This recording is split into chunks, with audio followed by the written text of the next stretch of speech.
Hürmetli vatandaş, bugünkü leksiyalarımızı başlayımız. Leksiyada size gacıyoruz. Washington'da sözleyimiz bugünkü İslah 2026 yıl 1. ayının 3. günü heptige şembe vatandaş. Anladınla, köydünla hazır dünyanı zıldızlı salgan iki parça iş. Biri İran'da umum yüzlük qo'zg'alan 90 milyon İran halkı qo'zg'alib, Xamenei hakimiyetini og'dirishga taraddud qildi. Gerçi hozirgacha oxirgi natija nima ekanligi o'ttirib chiqmasimi, biroq biri bir xabarda deydi, Xamenei qochdi deydi. Biri bir xabarda deydi, Xamenei hozir 5 odamni bostirdi deydi. Lekin bir ko'rinishi, ya'ni bir qisqa xabarda yoki video filmda qo'yilgan mavzuda Amerika Qo'shma Shtatlarining prezidenti Donald Trump İran hukumatiga, Xamenei hukumatiga ogohlantirish berib, agar namoyishchilarni bostiradigan bo'lsang, Amerika men qo'l solaman dedi. Hozir prezident Donald Trumpning bu so'zi ham İran'da yuz bergan umumyuzlik namoyish 90 milyon desangiz bo'ladi, hozir butun mamlakatga kengaygan umumyuzlik namoyish yuqorqi prezident Donald Trumpning degan so'zi hayron qolishar. Jungoda tor batlarda isyon ko'tarishga, jungoda tor batlarda mutolaa qilishga, jungoda tor batlarda hayron qilishga yetakladi. Jungo tor batlari hozir bu shu to'g'rida qaynab ketdi vatandoshim. Ikkinchisi, endi bu ishni o'tgan yilning 29-kunidan boshlandi desangiz, yil oxirida boshlandi desangiz, endi ikkinchisi 1. ayning 3-kuni Latin Amerikasidagi bir davlat, 30 milyonlik bir davlat Venesuela ve uning davlat boshlig'i Marado bu etkazchi yoki zaharli chekimlik etkazchisi desangiz mi bo'ladi? Chunki hozir xabarlar qaraganda Xitoy ishlab chiqargan pentayni ximiyavilik ko'malash yoki dori yasaydigan xom material Jungodan keladi, Venesuelaga keladi. Venesuela orqali andan boshqa davlatlarga tarqaladi. Oxiri Amerika Qo'shma Shtatlariga kirib keladi. Pentayning sababli Amerika Qo'shma Shtatlarida her yili 10 mingdan ortiq amerikalik yoshlar bu zaharli chekimlik bilan zaharlanib o'zining hayotidan ayrilyapti deb orliqdi. Men sizlarga bir paket bilan so'zlagan edim vatandosh. Amerika xalqi oxir prezidenti Donald Trump davriga kelganda bunga chidab tura olmadi. Oxiri harakat qo'llandi. 1. ayning 3-kuni hozirgi xabarlarda, o'ttirg'i chiqayotgan xabarlarda Apache tek uçar aeroplan yoki tek uçar aeroplanning nihoyatda tuvan darajada 10 metr bilan 15 metr dedimi? Bu yoki mubolig'ini bilmayman, shunaq egizlikda uchib Venesuelaning poytaxtiga kirib, uningda avval Venesueladagi nuqtaliq joylarni bombardimon qilib, Venesuelaning prezidenti yoki davlat boshlig'i Maradona va uning ayolini qo'lga oldi vatandosh. Dunyo zilzila. Bir musabbit hokimiyat, balki Rossiyaga bog'langan kommunizmchi musabbit hokimiyat, balki eng muhimi Jungo Kompartiyasining siyosiy hokimiyatiga bog'langan Latin Amerikasidagi bir davlat, bir musabbit davlat. Dal shundoq payti bir xabarda, ya'ni bir qatorliq video filmda shundoq deyildiki, dal shu paytda aeroplan yetib kelib bu kishini qo'lga oladigan paytda davlat boshlig'i Venesuelaning Marado diplomatlar bilan ko'rishayotgan so'rinda Jungoning favqulodda vakili, ya'ni Karayib dengizi bo'yicha favqulodda vakili Chu Shaoqi degan odam Marado bilan ko'rishib 5 minutdan keyin Marado qo'lga olindi va uning atrofidagi odamlarning hammasi qo'lga olindi. Hazır Türkiye kanallarından kelip atkan haberlerge asaslansanız, Maradona Guantanamo türmesiga qamaldı. Bir möcüze. Prezident Donald Trump'ның diplomatik tashqi siyosadagi bir möcüze. Yılның ahırda İran'daki namayiş bir möcüze. Prezident Donald Trump'ның diplomatik siyasidagi bir g'alba, bir möcüze. Yaratılgan möcüze. Endilikte Venezuela devlet başlığı Maradona'nın kol gelinişi, Amerika Qo'shma Shtatlari prezidenti Donald Trump'ның tashqi siyosadagi bir möcüze. Bu iş hayran kalırsız, bütün dünya hayran kaldı vatandaş, müstabit. En üstteki komünistik devletler, yani ok merkezi devletler bilen hemkarlaşıp kilovatkan Venezuela, ok merkez devletlerinin birisi hesaplanan İran katarlık müstabit hakimiyetler yeryüzünden yeksen biliş gerek. Teybellek ayal obzorçe, şun tundungma, tün şundungma, ayal obzorçe şundak dedi. Bugün Maradona kol gelindi. İran'da kozgulan namayiş. Hazırca Khamenei kaçtı. Aldırma. Xi Jinping keler ketim sana kelidi bu nöbet. Teybellik ayal obzorçi özünün bugünkü haber yazması yaki video filmi de ana aşında görsetdi vatandaş. Demek bu iş nime dedi qazı qarana? 2025 yılı ahırlaş 29. gün İran'da kozgulan namayiş. Yeni yıl kirdi 2026 yılı 1. ayının 3. günü Venezuela devlet başlığı Maradona kol gelindi. Hayran kalısınız vatandaş. Tesvirleşke sıfatlı söz ibarlan tapalmayısınız buna vatandaş. Hayran kalısınız siyaset kanda oldu ki dakika içedik iş. Sözdeyimiz, sözlünüdü, oturgu çıkıdı, koyuludu, diplomatik münasebetler gelidi, ketidi. Belki bu aralık zamanla ötüdü, yılla ötüdü, ahırkı noktaga yetip gelgendi siyaset bir dakika içedik iş. Hazır Latin Amerika'da Kompartiyanın bir kolu hesaplanan Maradona Venezuela hakimiyeti ağdırıldı. Ben tünügün sözlüdüm, Otur Şark'tan Rusya qoğlap çıkarıldı. Çünkü Hamas bilen birlikte qoğlap çıkarıldı. Endilikte Latin Amerika'ya sınıp giriş, komünistik hakimiyetlerinin Latin Amerika'ya sınıp girişi, bu Cumhuriyet devletlerinin sınıp girişi, bir yerden çıkarıp taşınış, qoğlap çıkarılışı gerek boğanda, Prezident Donald Trump'tan tashqi siyosati bularni oqibati mushu darajada baxtli deb vatandosh. Tegishli jazoni oladi, qonun oldi jazoni oladi vatandosh. Dünya buna hayran kalması gerek. Yani bir noktada aytganda bu tabii deyiş gerek demiş ki.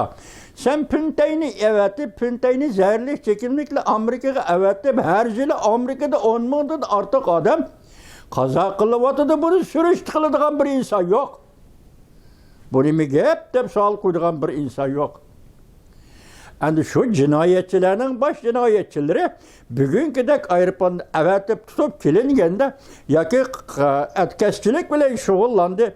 Dep onun zerbe verilgende onun hayran kalıp bunu mi iş dediğin adamla köp buldu ki ne vatandaş. Adam şuma acayip ki ne? 10 milyonlap adam Amerika'da yaş vallahi. Bunun bilen bizden hayatından ayrılıvatıdı. Bu etkisiyle turdu.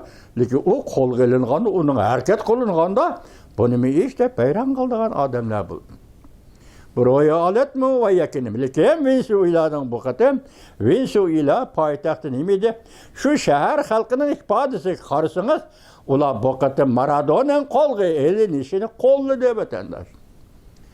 Biz hem kollaymayız vatandaşa. Amerika Qo'shma Shtatlar jahonning har qanday joydagi bir mustabidni mush yo'l bilan boplashi kerak. O tinchlik, kishilik huquq degan so'zlar bilan buni hal qilib chiqilib bo'lmaydi. Oxirgi hisobda mushunda harakat qo'llanganda prezident Donald Trump'dak mushunda harakat qo'llanganda bu mustabidlarni bartaraf qila olasiz vatandosh. Urushni saqlanishning yo'li shu, tinchlikni qo'lga keltirishning yo'li shu. adamlarni insoniyatni saodatga chaqirishning diplomatik yo'limi shu.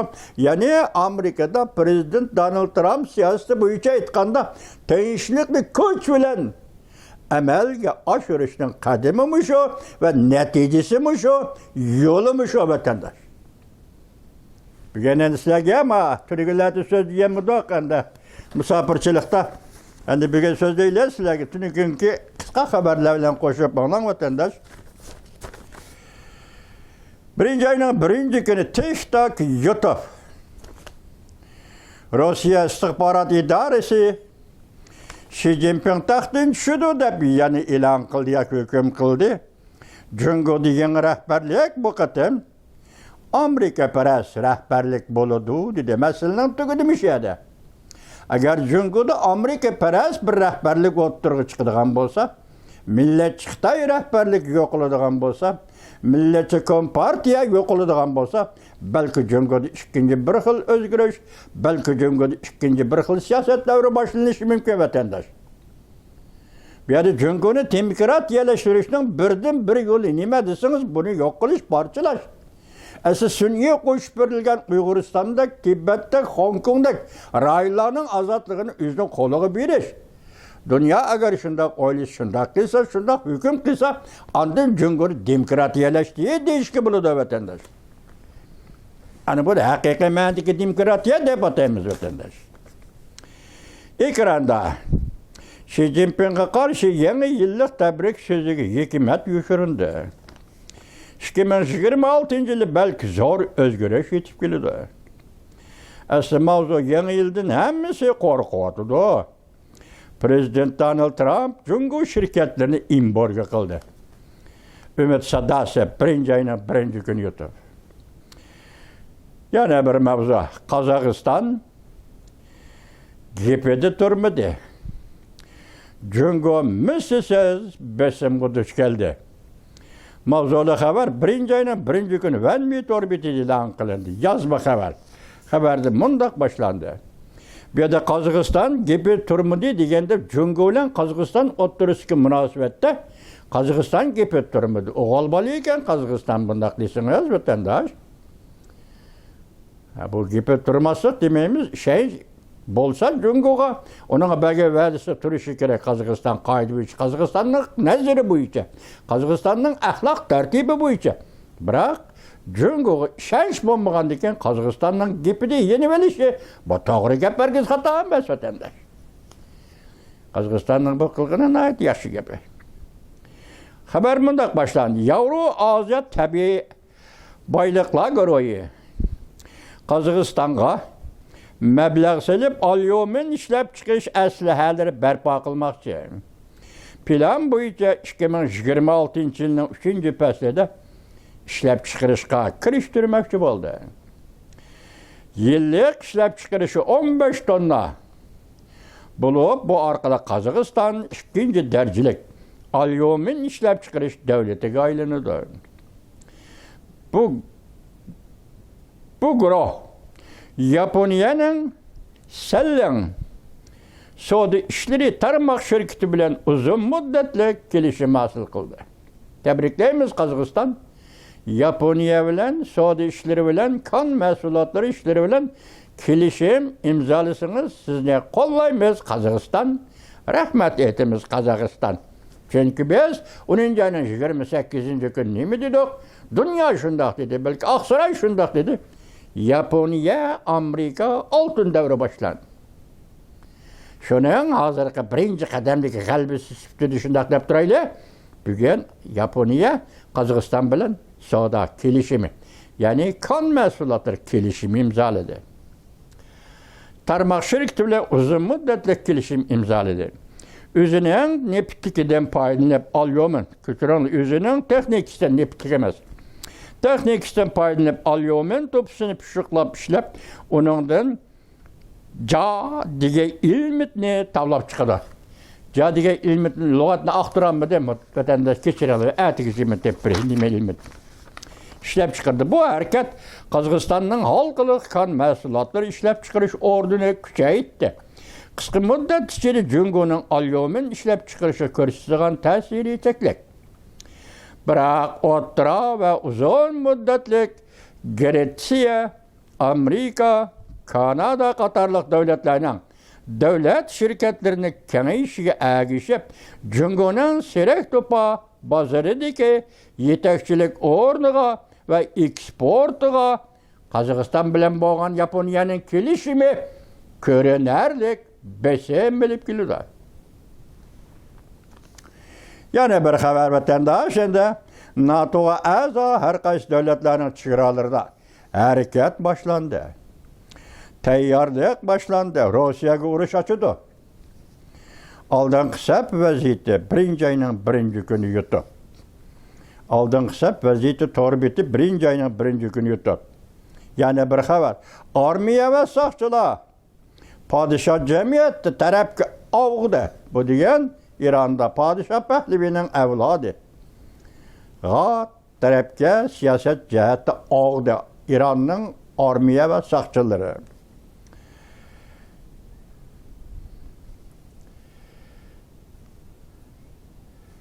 Prezident yo'l qo'ydi. Buningga Ironning prezidenti yo'l qo'ydi. Iron siyosiy hokimiyati az kunda gumron bo'ladi. Umid Sadosi 1-oyning 2-kuni yutib. Amerika Jungo'ning Tayvanni cho'ri deb manbir elib berishini tanqid qilib, rayon doirasida vaziyatni jiddiylashtiryapti dedi hamda Beijingning o'zini tutib olishiga haydakchilik qildi. Mavzuli xabar 1-oyning 2-kuni Amerika ovozining Xitoy programmasi e'lon qilindi. Xabar bunday boshlandi. Amerika Qo'shma Shtatlar davlat mahkamasi 1-oyning 1-kuni bunday ko'rsatdi. Jungoning yaqindan beri Tayvan atrofida elib borgan harbiy manevrlari va aloqador so'z iboralarning bu rayonning vaziyatini jiddiylashtiriishning zarurati yo'q edi deb ko'rsatdi va Beijingning o'zini tutib olishiga haydakchilik qildi. Amerika Qo'shma Shtatlari davlat mahkamasi bayonotchi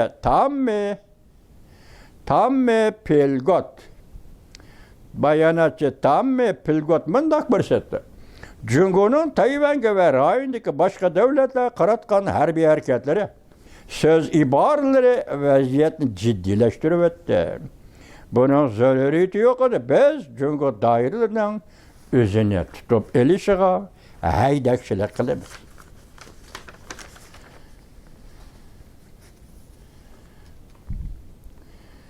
Yəni bir xəbər.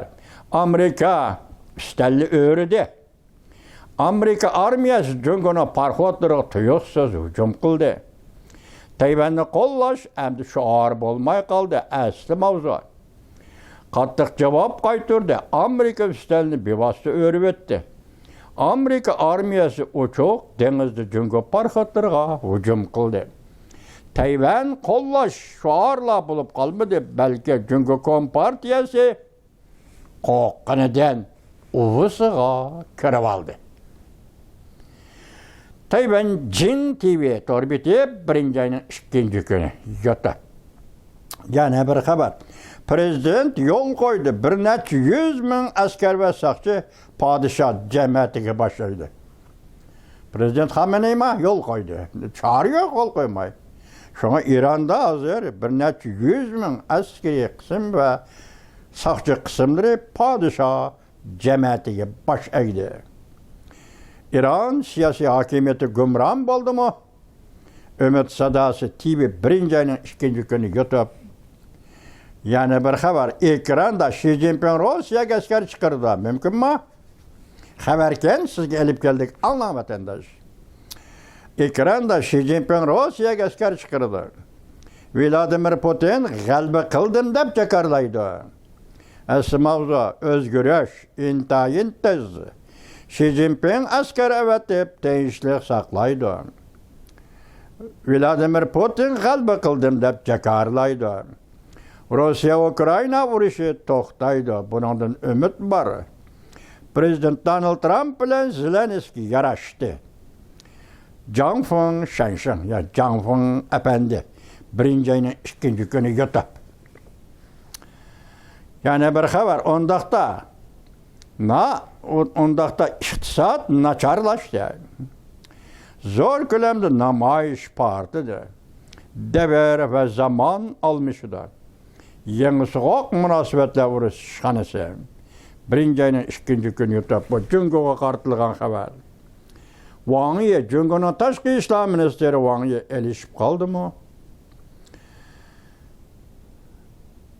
Nezer, Rumyen birinci ayının ikinci günü. Bir yerde Vangiye elişip kaldı mı diyen söz Vangiye yakında mındak depti. 1949 yılındaki hükümet, Cungo'nun hükümeti Junhua Mingo idi. Yani Kompartiya ilan kılıştın burun özünün bayanatını, Cungo'nun hükümeti Gomindan idi diyen gepni, hazırki nöbetdeki Cungo'nun diplomatiya ministeri Wang Yi eğizden çıkarıp da vatandaş. Buradan diyorsunuz da diyen ki her kandaga dep elişip kaldım bunu dedi de, Kompartiyanın diplomatı o. Yani bir haber. 1945 yılı Junhua Mingo hükümeti, Wang Yi'nin gibi anlattırın ha. 1945 yılı Junhua Mingo hükümeti, bu kırıpkaşını közüstü kavvak değil, yalt işiğini közüstü vardı da. Hakiki Jungo hükümeti de dedi. Alem gömürüldü. Cihan özgürüdü. Ciddi haber. Hamani kaçtı. İran'da Hamani kaçtı. İran bütün sepbuyucu kontrolluktan çıkıp gitti. Kiler nöbet Cungo'ya geldi endi. Nezer, Rumyen birinci ayının ikinci günü yutup. Yıl ahırdaki haber. Prezident Donald Trump hükümeti 2025 yıllık köçmenler siyasi. Devlet bir xatarlik yadrosudur mavzulu haber. Birinci ayının ikinci günü Amerika Ovoz'dan Xitay tili programımız ilan kılındı. Haber bundak başlandı. 2025 yıl Amerika Koşmuş Ştatları Prezidenti Donald Trump umumyüzlü köçmeller siyasını köçmeller siyasi islahatını yolga koydu. Köçmeller ve kanun icra kılışını Amerika Aliyul Ala tertipideki devlet bexatarligining yadrosi deb atadı. Bir qator ma'muriy buyruq, siyosatni tartibga solish ve bayonot e'lon qilishlar orqali Prezident Donald Trump hukumati qo'l silib qonunsiz ve qonunli ko'chmanlarni chekildi. Chegara qonun ijro qilishni asos jihatdan yaxshiladi. Viza berish yoki tasdiqlash ve siyasi panohlik berish siyosatlarni tartibga soldi. Bu tartiblar, tadbirlar chegara amalligini asosli o'ringa qo'yib, jumladan chegara tomlarini kengaytib qurish, chegaradan chiqarib itish, ketim soni hamda qonunli ko'chmanlarning yo'llarini qisqartish qatorliqlarni o'z ichiga oladi.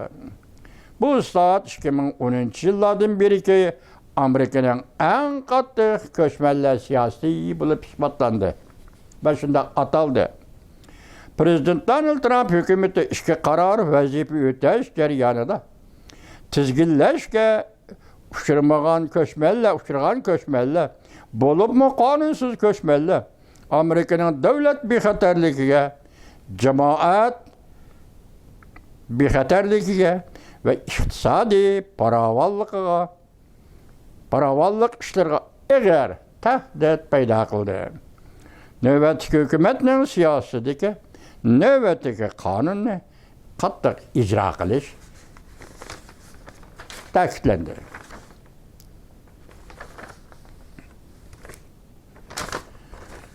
Yani bir haber, xalqarada tez haber. Venezuela poytaxti keng ko'lamli hujum uchirdi. Baştiton haberler torbeti birinci ayının 3. günü yutup. Xameni kaçtı İran. Amerika Qo'shma Shtatlar Prezidenti Donald Trump İran'a agahlandırış verdi. Miltiq betlendi. İsrail'e hem usul çağrı işletti. Xameni kaçtı. İnqilabni qo'g'dug'ichi armiya ishkilinib qoldi. iqlim meseleleri tor bitip 1. ayının 3. günü YouTube.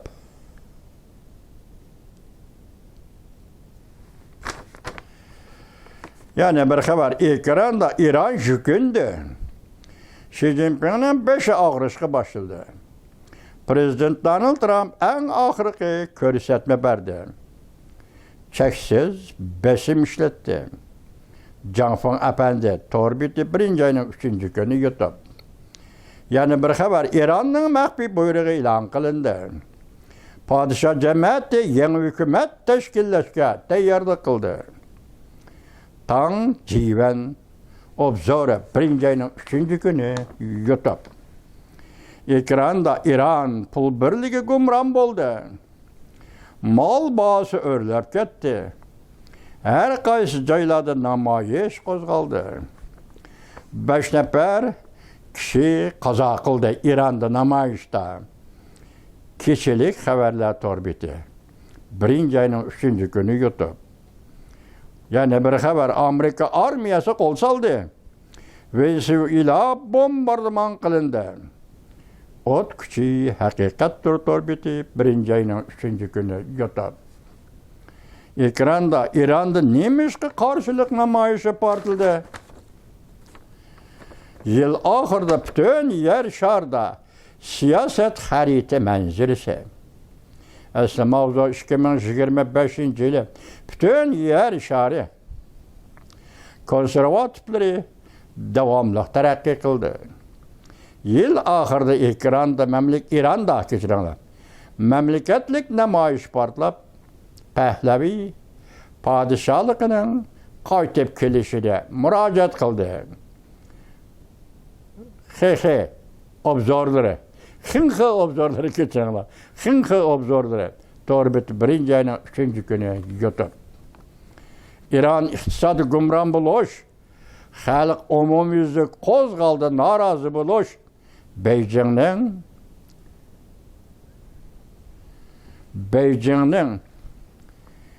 ervayı öştü.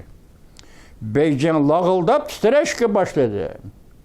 Yeni yıl murasimi ötküzüşün çekildi. Halkılık beytle 1. ayının 3. günü YouTube. Burası.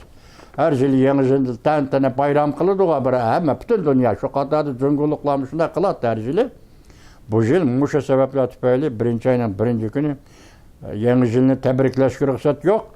Tebrikleyimizde bir yer toplanış, yığılış ruhsat yok. Çünkü memlekette umumizde çekleş buyruğu ilan kıldı. Yani bir haber ekranda Amerika armiyası ciddi hareket kozladı. Prezident Donald Trump, Venezuela prezidenti ve onun ayağını tizgiledi.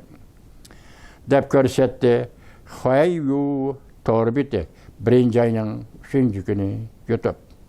Ekranda Amerika kol saldı. Amerika razvet aeroplanı İran asmını yetip geldi. Koy. İran asmını yetip geldi. Hitapname ilan kıldı. Cungo torbetlerinin isyan kötergelliğini kolladı. Torbet işini buluvatka işler başlayıp koy. Prezident Donald Trump Pierre kaldırıp mundak agahlandırdı. Eğer namayışçılarını bastırdığın bolsan Amerika kol salıda. İran'a kartılığın agahlandırış. Miltek betlendi. Ümit sadası 1. ayının 3. günü YouTube. Ekranda Prezident Donald Trump buyruk düşürüp Venezuela'nı bombardıman kıldı. Marado kolga elindi dep körsetti. Halkılık peytle torbeti 1. ayının 3. günü. Siz şunun hayran kalırsınız. Ama adam bizim şu katada vatandaş siz bilen bile. 29. gün 2025 yılının ahire. İran'da umumyüzlük namayış. 1. ayının 3. günü Venezuela 30 milyon nüfusu var devletinin başlığını Amerika Koşmuş Ştatları armiyası avval bu şehirine payitahtı hücum kılıp kiyen tek uçar aeroplan evetip kol kaldı vatandaş.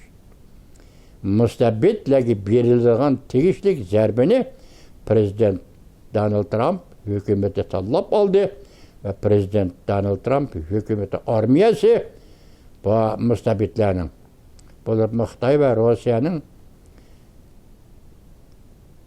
Latin Amerika'daki şerikleri, muritleri, şunday o'ziga tegishlik jazoga uchradi vatandosh.